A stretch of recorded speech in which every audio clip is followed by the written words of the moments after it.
Bonsoir. Au sommaire de cette édition, un élève de forme 3 de la Vaqua SSS risque de perdre l'usage partiel de sa main gauche.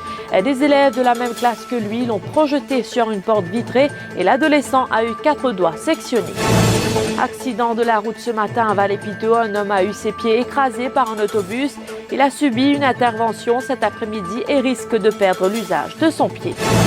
Un quinquagénaire arrêté pour avoir exhibé son sexe dans l'enceinte d'une école de la capitale. Marchand ambulant de profession, il demeure en détention. Abus sexuels, l'Église catholique allemande présente ses excuses aux victimes. Il me frappe tout le temps et quand j'alerte la direction, c'est pire. Un adolescent de 13 ans risque de perdre l'usage de ses doigts. Hier matin, cet élève de forme 3 du SSS de Vaqua a été poussé par d'autres adolescents de sa classe. Il a été projeté sur une porte vitrée de l'établissement. Ses parents ont porté plainte au poste de police de Vaqua. Une enquête est en cours. Mohamed Ouzel Djitou a vécu un cauchemar ce lundi. Pendant l'heure de récréation, 5 élèves qui avaient l'habitude de le taquiner, parfois de manière agressive, ont attaché son sac avec une table. Il a ensuite été poussé et Ouzel Djitou a percuté une porte vitrée. Grièvement blessé, il a été transporté à l'hôpital Victoria à Candos où il a dû subir une intervention chirurgicale. Les récréations. Tout le monde a discuté de 5 ans. C'était une natation sur la table. Comme il démarrait, on avait tapé la tête. À ce moment, on a récolté la peau. La peau, un petit peu de moi, un peu de moi. On a mis un bateau, carreau, on a mis un sauvé. Carreau vide, écrasé, comme je suis à Tignoé, dans le bateau, carreau vide. C'est quand écrasé, il y a un dommage là pour me aussi une poupée. Moi, je fais qu'à Tignoé, moi, je fais tout. Ça, c'est le point de mission. C'est vraiment de bureau, mais comme ça, c'est le bureau, on a battu. Chamira, la mère d'Ouzel, se dit peinée d'avoir vu son fils se tordre de douleur sur une chaise à l'hôpital. Mais quand on est à l'hôpital, il est en retour. Il n'y a pas encore de place pour admettre, mais il est bon, il peut se dire.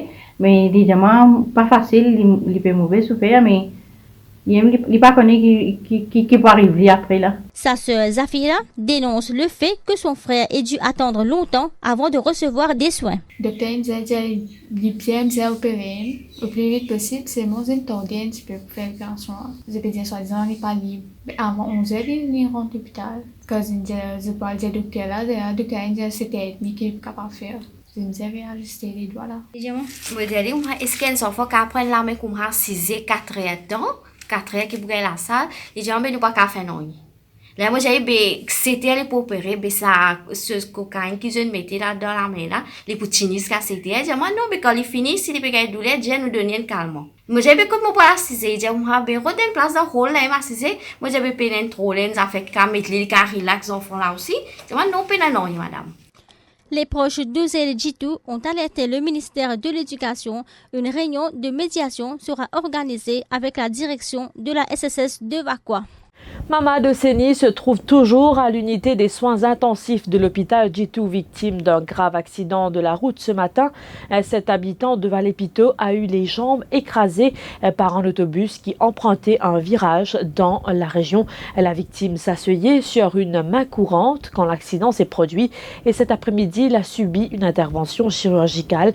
Un témoin de l'accident raconte la scène. Puis ça allait venir manger au petit là direct en plein. En plein, c'est lui venait de sauter en place, on va lui expliquer. Puis ça, tu peux venir vite? Non, il n'est pas venu là, ça monter vite là, mais c'est moi qui sont qui déboucher les billes ici. Mais la police me prend ligne allez.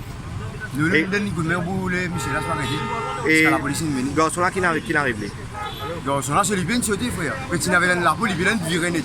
Moi, mon père venu là, mon ça fait virer là, il battait rapide là, tu sais, ils ont un courant là. Il battait rapide là, c'est là-bas. Puis il a sauté les bien coincé des habits là. La modèle sont fait là hier sur les bien coincé. Mais maillon peut être sauvé là, il pas correct du tout. Mais c'est qu'ils m'ont trouvé devant moi là, puis il a un camarade devant moi tous les jours il y a 6 ans. Tous les jours il y a 6 ans, mais la police nous téléphone Samou pour un moteur, téléphone Samou après demi-heure Samou vini. Nous téléphone la police prend là, puis il a 15 minutes d'autres vini. Mais il pas correct du tout. Après ban Sofia qui roule ça m'a mis ça. De temps coup il y en a terrible. Mais vous apprenez sanction contre eux. Pas pour discours le voilà, c'est Un habitant de Vallée-Pito arrêté pour Gross Indecent Act in Public, Iqbal Modaron, est soupçonné d'avoir exhibé hier son sexe devant une vingtaine d'écoliers de Jean Lebrun Government School à Port-Louis. Ce marchand ambulant de 56 ans a comparu devant la cour de district de Port-Louis cet après-midi, où la police a objecté à sa remise en liberté conditionnelle. Le quinquagénaire a été reconduit en détention policière jusqu'au 1er octobre, date de sa prochaine comparution. Nandani Sournak, l'ex-patronne d'Airway Coffee, essuie un revers en Cour suprême. Le chef-juge Kisho Parsad Matadine et le juge David Chan Kang Chong ont consolidé le jugement rendu par la Cour commerciale pour que la compagnie d'Airway Coffee soit mise en liquidation. Airway Coffee contestait sa mise en liquidation car elle dit n'avoir jamais connu de problème de liquide. En mai 2016, la Bankruptcy Division de la Cour suprême avait estimé que la firme, qui doit plus de 83 millions de roupies à AML et Atoll, ne sera pas en mesure d'honorer ses dettes pour des loyers impayés. Les barrages en tôle installés sur la plage de Pomponette ont été arrachés par les fortes houles durant la nuit, selon Vela Gunden, membre d'Arrêt Cocanula Plaza. Ces barrages installés par le promoteur hôtelier à Pomponette représentent un danger pour la sécurité publique. Et puis à l'étranger, l'Église catholique allemande a officiellement présenté ses excuses ce mardi après la publication d'un rapport accablant relatant des agressions sexuelles par des membres du clergé sur plus de 3600 mineurs durant des décennies. Et puis en Angola, le fils de l'ex-président José Eduardo dos Santos a été incarcéré pour corruption, inculpé dans le cadre d'une vaste affaire de détournement de fonds en mars, mais laisse jusque-là soit sous contrôle judiciaire. José Filomeno dos Santos, ancien patron du Fonds souverain angolais, le premier membre de la famille de l'ancien maître du pays à être incarcéré. Et puis, je vous parle sport à présent. Warren Robertson, sacré champion du monde junior de kickboxing dans la catégorie des moins de 54 kilos. Samedi, en Italie, il a reçu un accueil digne de ce nom mardi. Proches, amis et dirigeants de la fédération ont fait le déplacement à l'aéroport Sossi Oussagaram Goulam à Plaisance pour le féliciter pour son sacre mondial ce matin. Voilà, nous sommes arrivés à la fin de cette édition. Merci de votre attention. L'info continue sur le www.defimedia.info.